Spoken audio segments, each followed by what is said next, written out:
Un cordial saludo, espero que se encuentren muy bien. Hoy tenemos una sesión más de nuestro espacio de geopolítica en el marco del proyecto de Universidad Nómada. Hoy vamos a tratar el tema prometido.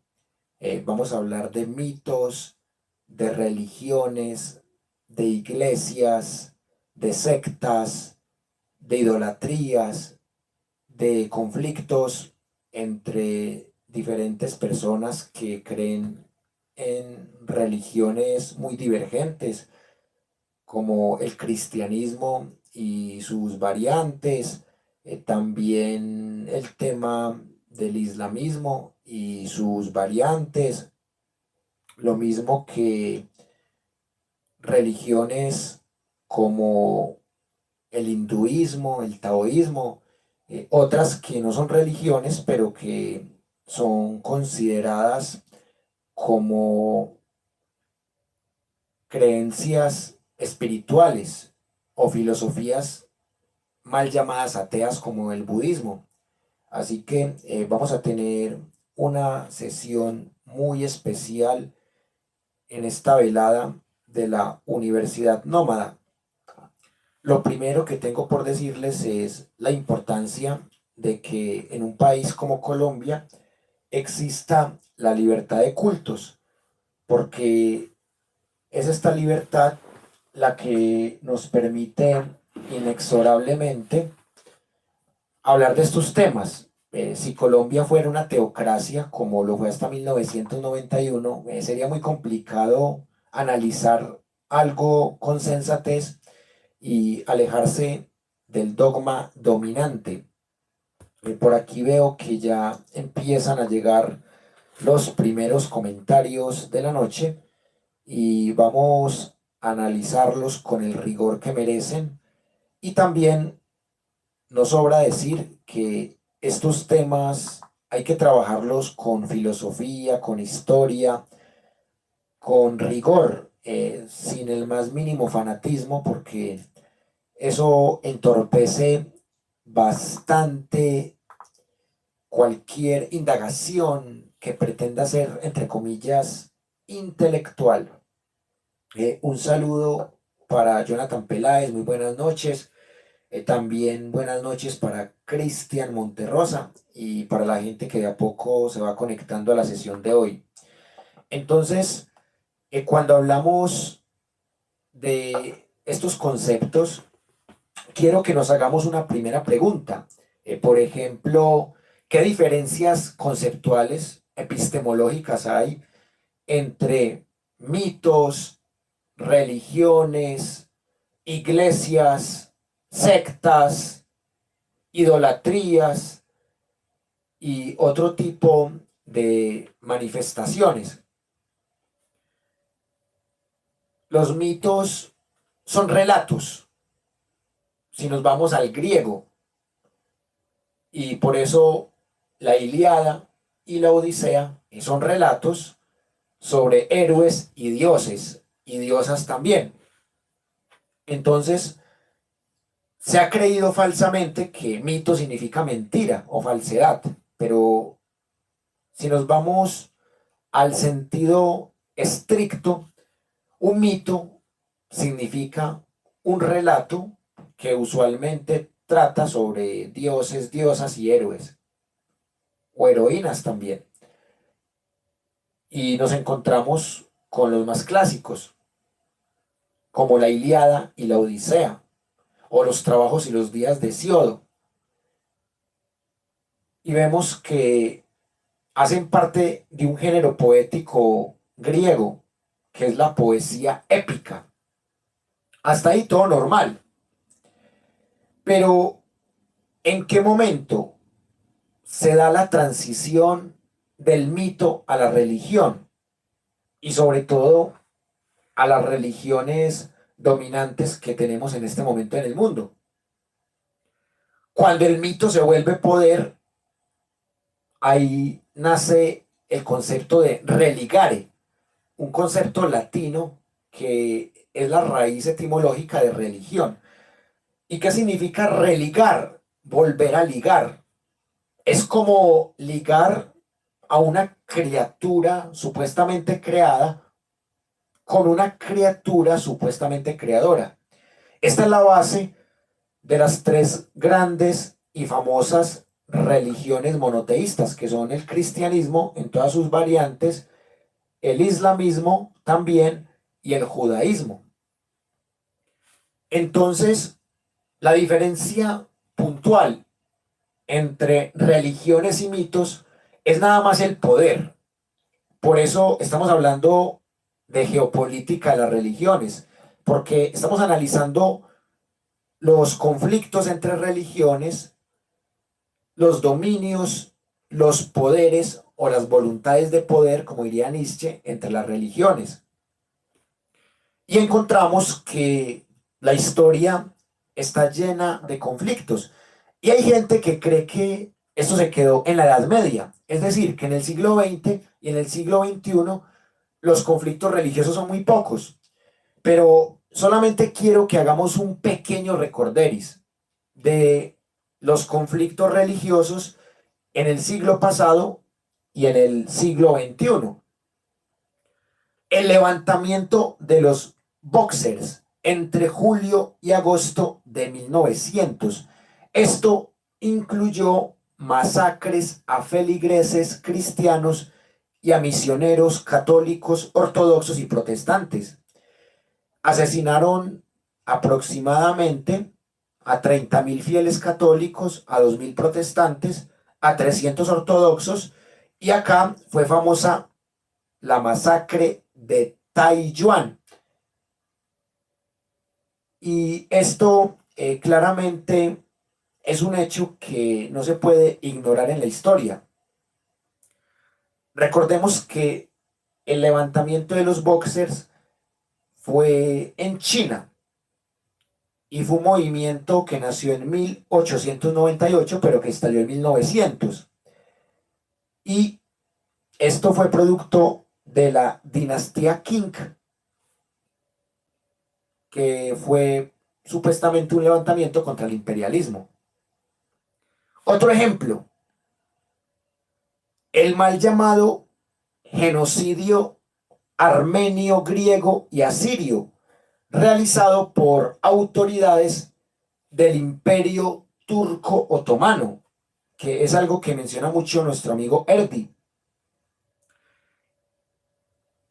Estas autoridades islámicas del Imperio Turco Otomano asesinaron a minorías cristianas ortodoxas, que eran armenias, griegas y asirias.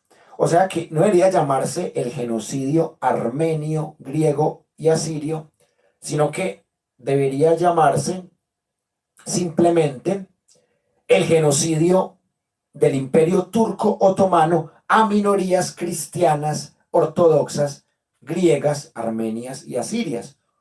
Porque cuando se llama el genocidio con el nombre de la víctima, queda como si la víctima fuera el victimario. Otro ejemplo, los diferentes pogromos antisemitas que fueron parte del imperio ruso zarista, que sabemos que el imperio ruso zarista existió entre 1721 y 1917, que en el curso de Pensar la Historia ya estudiamos algo de la Revolución Rusa, la Revolución de Febrero y la Revolución de Octubre también. Otro, el Raj británico sobre la India, en donde cristianos y judíos recibían un trato preferencial sobre hindúes, musulmanes, budistas y sikhs. Recordemos que el sikhismo es una religión poco conocida del estado indio fundada por Gurú Nanak, 1469-1540. Los sikhistas o el sikhismo no se conoce tanto. Otro ejemplo, el sionismo. El sionismo se pone en práctica en tierras del mandato británico de Palestina y es por parte de judíos que son emigrantes, y acá es donde se reportan gran cantidad de conflictos, de enfrentamientos por intolerancia religiosa, y son ataques violentos entre judíos y árabes, mayoritariamente árabes musulmanes de Palestina, y este conflicto todavía está vigente. Este conflicto que nació con el sionismo. Entonces, son muchos los ejemplos históricos que ameritarían un curso completo de la gran cantidad de intolerancia. Bueno, también en la Unión Soviética había ateos que eran genocidas contra los cristianos. Entonces, cuando hablamos de genocidios desde el fanatismo religioso, pues pensamos en los genocidios cristianos, sobre todo en los católicos y protestantes, pensamos en los genocidios musulmanes, pensamos en los genocidios judaístas, pero también hay genocidios en otras religiones, en otras culturas, y por eso mismo nunca hay que perder la memoria histórica. Bueno, quiero darle un saludo muy especial a las personas que acaban de comentar acá. Ya mismo voy a leer sus comentarios. Bueno, por acá Jonathan Peláez dice, por ejemplo, veamos cómo el Mundial Sub-20 fue tocado por temas religiosos, donde le quitaron la sede a Indonesia por oponerse a recibir a la selección de Israel. Excelente ejemplo.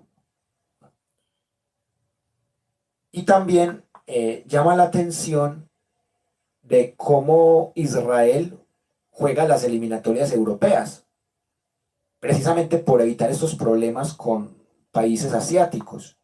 Qué buen ejemplo, amigo Jonathan Peláez. También quiero que recordemos otras cositas muy interesantes.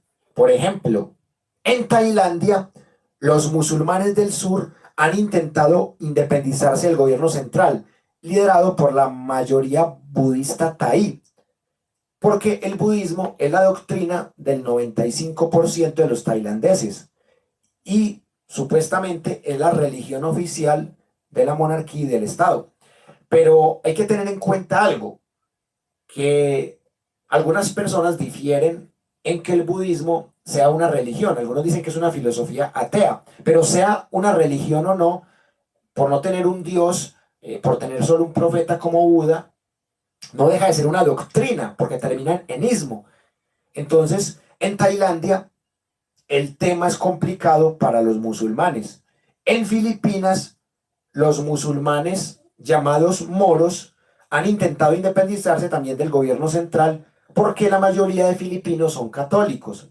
Recordemos que cuando Estados Unidos le gana la guerra a España en 1898, Estados Unidos se queda con varias colonias españolas: Cuba, Guam, Filipinas y Puerto Rico. Entonces, al ser la mayoría de filipinos católicos, entonces acá los que sufren son las minorías musulmanas.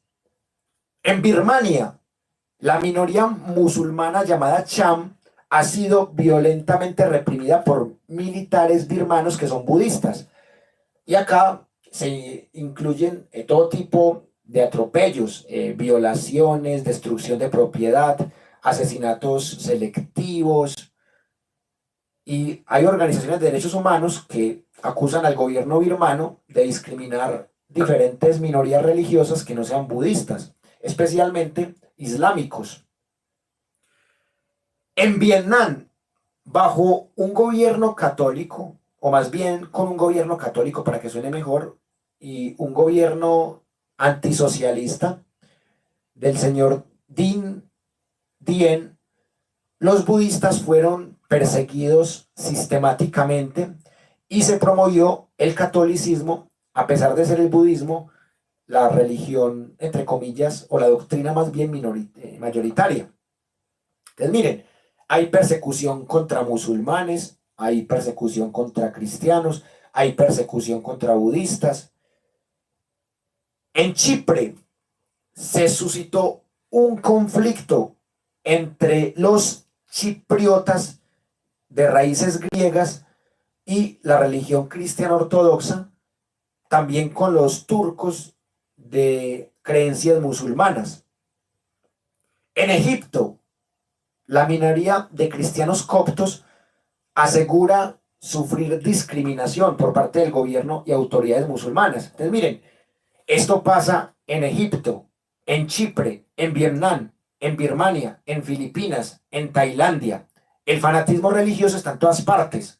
Y acá en Colombia, el fanatismo religioso ha estado presente en 7 de las 8 guerras civiles que tuvimos en la era republicana, contando desde la Guerra de los Supremos hasta la Guerra de los 1000 días. Y la religión, a pesar de que estamos en un país de mayorías católicas, pero con libertad de cultos, la religión se sigue metiendo en temas politiqueros, en temas educativos. La religión sigue teniendo un monopolio privado de la educación, monopolio en universidades, en colegios y en escuelas. La religión sigue ayudando a ganar o a perder plebiscitos, como nos pasó en el 2016. La religión llevada al fanatismo fue cómplice de la dictadura uribista, que duró 20 años y que todavía tiene alguna secuela, la dictadura uribista en Colombia. Entonces, la religión, lamentablemente, ha sido utilizada con intereses y con manos muy oscuras. Por aquí voy a mirar si han llegado más comentarios para que sigamos con el análisis.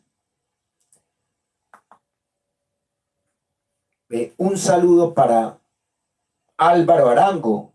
Muchas gracias por la sintonía, por la escucha, por suscribirse, por compartir. Un saludo también para Luis Adolfo Vélez Durango.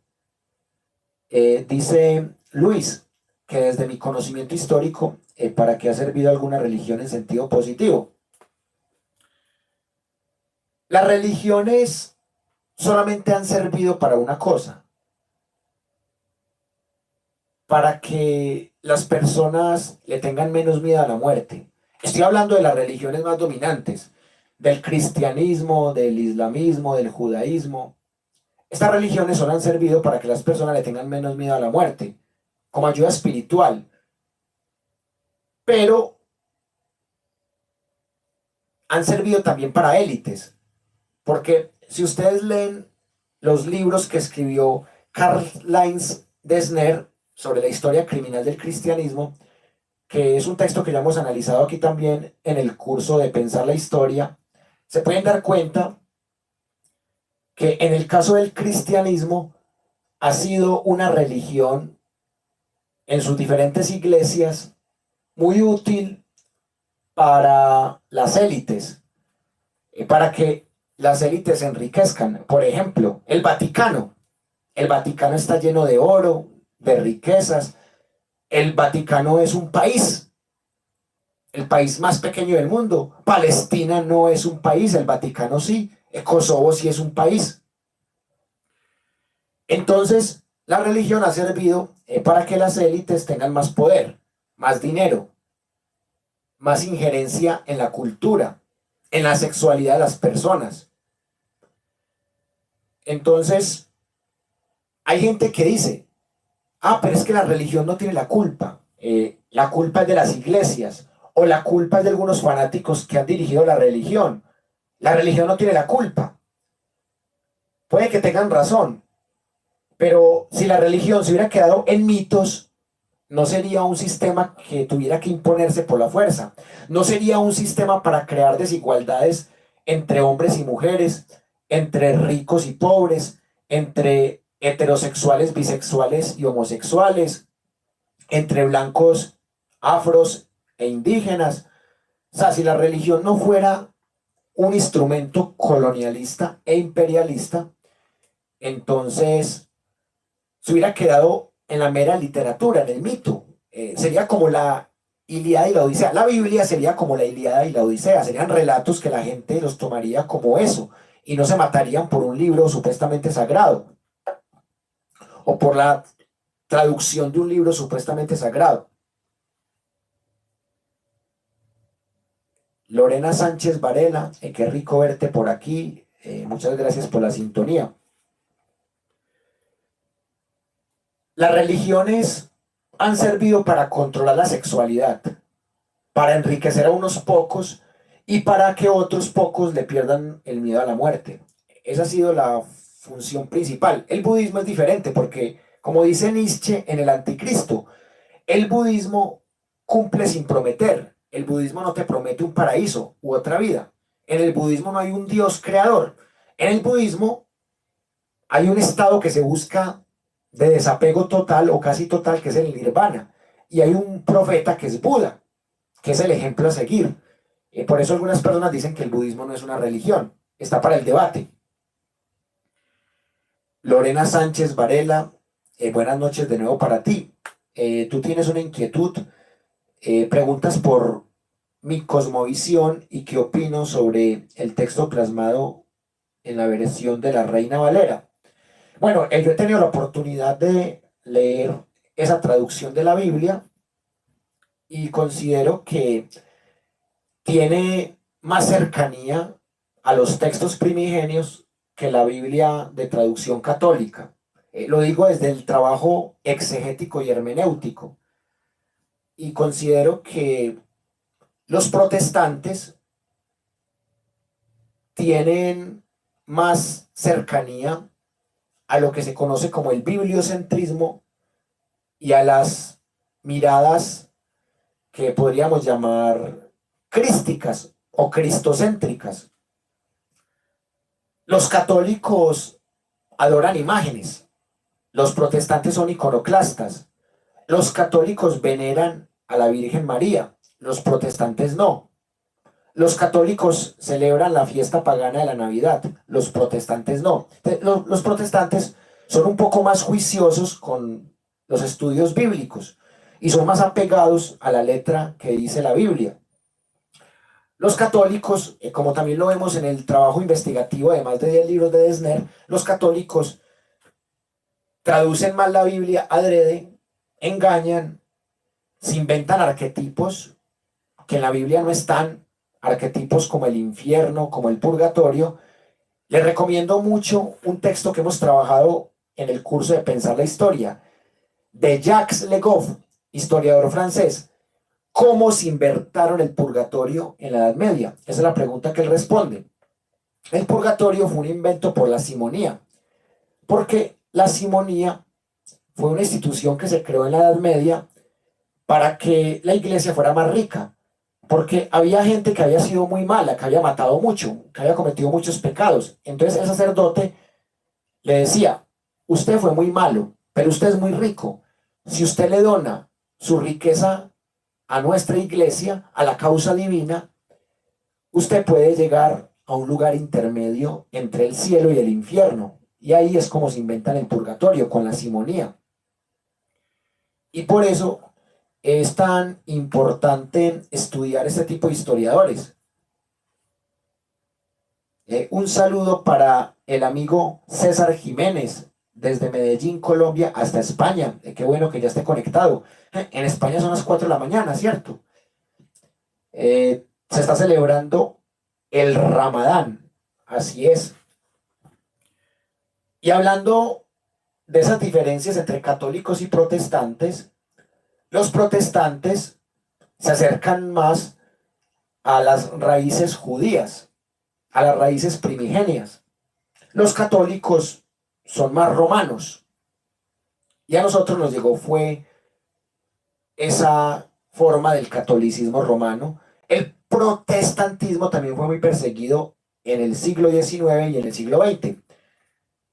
En parte, la guerra civil que hubo en Colombia entre 1877 y 1878, la llamada Guerra de las Escuelas, fue una guerra entre laicos y católicos. Los católicos que eran guerrillas que estaban por fuera del poder y el gobierno de Aquileo Parra, que era laico y liberal y que defendía también a los protestantes. Porque en 1870 había habido una reforma educativa del presidente liberal Eustorgio Salgar que permitió la llegada de 9 teólogos alemanes que eran tildados de protestantes y por ende de malos, porque en ese ideal católico decimonónico, es decir, del siglo XIX, solo cabía el católico nada más. No cabía el protestante ni siquiera siendo cristiano también. Obviamente el liberal era tildado de ateo. El protestante también era visto como malo. La Iglesia Católica era la única religión válida y la Carta Magna del 86 fue la que sentenció eso. Hasta 1991, que por fortuna volvimos a la libertad de cultos que habíamos tenido en los Estados Unidos de Colombia con la Carta Magna de Río Negro, que funcionó entre 1863 y 1886. Son las 5:18 de la mañana. Bueno, muy madrugador, César.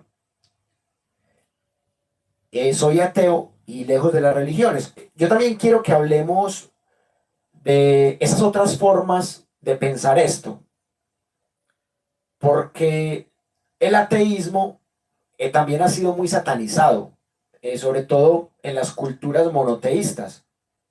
El ateísmo también entra en las libertades de culto. Aquí en Colombia no te pueden meter en la cárcel por ser ateo o por declararte ateo, desde que no mates a alguien. Pero a diferencia de los cristianos, los ateos no tienen una iglesia y no tienen colegios, universidades, escuelas ateas. Los ateos son seres individuales en Colombia. Y en esa diferenciación entre religión, iglesia, secta, idolatría, el ateo usualmente ataca más la creencia monoteísta, sea cristiana, musulmana o judía. Pero el ateo es aquel que niega que exista un ser superior que lo creó todo. El agnóstico es aquel que duda. El fajardista sería el agnóstico.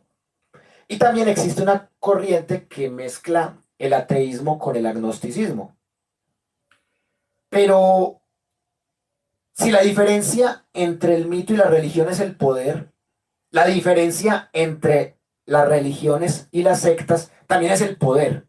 Porque el cristianismo en sus inicios fue una secta, perseguida por el Imperio Romano, que era politeísta. Y ya después de Constantino, fundamentalmente, empieza a volverse religión, la religión oficial del Imperio Romano Occidental.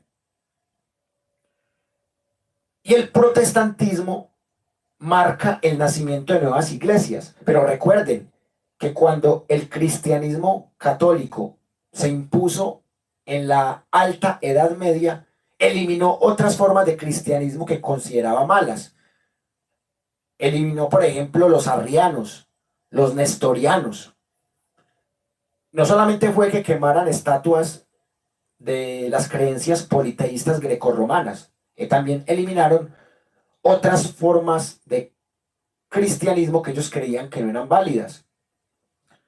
Recordemos la cruzada albigense, que es un genocidio contra los cátaros. Los cátaros eran de esos cristianos rechazados por el católico romano oficial. Entonces, la única diferencia entre las religiones y las sectas es que las religiones tienen más poder de destrucción, las religiones tienen más poder político, económico y cultural. Las religiones se asumen como las verdaderas, por encima de los mitos de las sectas y de otras iglesias diferentes. Y tildan de idolatría lo que se salga de su dogma, de su doctrina. Y esto es lo que genera los conflictos que ya hemos dicho entre cristianos, entre musulmanes, de budistas contra musulmanes, de musulmanes contra cristianos, de cristianos contra budistas, de budistas contra hinduistas. Por aquí llegan unos comentarios de Jonathan Peláez y de César. Dice Jonathan: yo por ejemplo aún no me defino, no simpatizo con ninguna religión, pero no cierro la posibilidad a creer en la existencia de un ser superior, algo así como el cosmos, el universo. Bueno, y esa concepción de creer en el cosmos se llama deísmo. Y panteísmo significa creer que en todo está Dios, o sea que Dios está en el universo, Dios está en la naturaleza, Dios está en la tierra. Entonces eso se llama el panteísmo. Y el deísmo es cuando uno cree que el universo es una forma de Dios o la naturaleza es una forma de diosa. El deísmo también es una cuestión interesante, que Voltaire fue practicante del deísmo y por eso fue víctima del fanatismo imperialista católico. Claro, y recordemos que no solamente están los chiitas y los sunitas, están los safardíes, los sufis, hay un montón. Obviamente los chiitas y los sunitas son la mayoría, y sobre todo los sunitas. Los jairistas, claro, hay muchas vertientes. Y así pasa también en el cristianismo. Están los católicos, los diferentes tipos de protestantes, los luteranistas, los calvinistas, los anabaptistas. Están los cristianos ortodoxos, que se ven sobre todo en Grecia y en Rusia. Estoy de acuerdo con César. El budismo es más una religión, es más una doctrina filosófica, una filosofía que algunos llaman atea, o una doctrina filosófica espiritual que una religión. Estoy de acuerdo con César, pero también ahorita hablábamos de casos en donde había fanatismo budista, como el caso, por ejemplo, de Tailandia y de Birmania, que ahorita los estuvimos analizando. Bueno, la idea de hoy era hacer una reflexión geopolítica de diferentes religiones, de diferentes momentos, de diferentes culturas, una reflexión que sea cortica pero contundente. Y hemos llegado al momento de las conclusiones. La primera conclusión, que el fanatismo religioso no solamente se vio en la antigüedad o en la Edad Media o en la mal llamada modernidad, todavía en plena posmodernidad sigue habiendo conflictos religiosos en Tailandia, en Filipinas, en Birmania, en Vietnam, en Chipre, en Egipto, en Colombia, sigue habiendo conflictos por religión, algunos más graves que otros. Segunda conclusión, esto se estudia con argumentos, con pensamiento crítico, con memoria histórica y sin fanatismo. El que estudie esto con fanatismo pasa lo mismo que en la politiquería y que en el fútbol. Se pierde la sensatez y solo se cae en falacias y en sesgos cognitivos. Y la tercera, la universidad nómada no tiene religión, la universidad nómada respeta la libertad de cultos, incluyendo la libertad de los ateos y de los agnósticos, porque la universidad nómada es un proyecto educativo que critica el imperialismo, el colonialismo, pero no la creencia en sí de las personas. Porque la universidad nómada es una propuesta que busca una sociedad más democrática en lo político, más incluyente en lo social, más equitativa en lo económico y más sostenible en lo ambiental. Les habló Wilmer Alberto Zuleta López. Ya saben que así me encuentran en Facebook. También se pueden suscribir al canal de Wilmer Alberto Zuleta López en YouTube, que allá tengo los videos que aquí me han eliminado por la censura gringa, por el conflicto en el Donbass. También se pueden unir a la página de WhatsApp de la Universidad Nómada, al grupo de WhatsApp, a la comunidad de WhatsApp, a la página oficial de Universidad Nómada, Educación Superior Gratuita, y también me pueden escribir al 319-584-0680, repito, 319-584-0680, me pueden escribir ahí para que se unan a nuestros grupos de WhatsApp, que son como 20, y a nuestra comunidad en WhatsApp, que somos casi 500 personas que hacemos parte del proyecto, para que ahí interactuemos y compartamos enlaces y materias. Claro, el hinduismo tiene politeísmo. Yo también lo interpreto así. De hecho, tuve una conversación muy buena con el profe Mauricio Montoya en el curso de Religiones del Mundo y coincidíamos en que el hinduismo sí tiene esa tendencia politeísta. Clayton, Carmine, muchas gracias por la sintonía. Un abrazo desde Medellín hasta Envigado. Dice César, hablando de fanatismo, ¿sabes de la secta davidiana de la tragedia Waco, Texas? Bueno, la verdad he investigado muy poco sobre el tema, pero sí sería interesante ver libros y películas o lo que haya sobre eso, porque es un tema que he investigado muy poco. Bueno, muchas gracias a César, a Clayton Carmine, a Jonathan Peláez, a la gente que nos ve en silencio, a Lorena Sánchez Varela, a Luis Adolfo Vélez Durango, a Álvaro Arango, a la gente que nos va a ver en diferido en los diferentes canales de la Universidad Nómada. Nos vemos mañana. Este video es cortico para poderlo montar a Instagram y también para que lo vea más gente en diferido. Además porque era un video más introductorio porque vamos a profundizar en los próximos 7, 8 días en el tema de las religiones. Así que hoy solamente fue un abrebocas y vamos a seguir aprendiendo de este tema. El sintoísmo, excelente. Muchas gracias por compartir este rato y nos vemos mañana con más contenido de su proyecto de Universidad Nómada. Les deseo una feliz noche y nos vemos con los espacios de pensamiento crítico esta semana. Les envío un abrazo muy fuerte y hasta pronto.